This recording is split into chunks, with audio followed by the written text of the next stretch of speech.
はい、KZ1000 マーク2でね、ナイトロレーシングさんのマフラー音、迫力ある。このメガホンタイプのマフラーかっこいいですね。バックステップもね、ナイトロレーシングさんですね。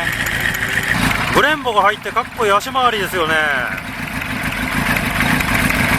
吉村の TMR が入ってます。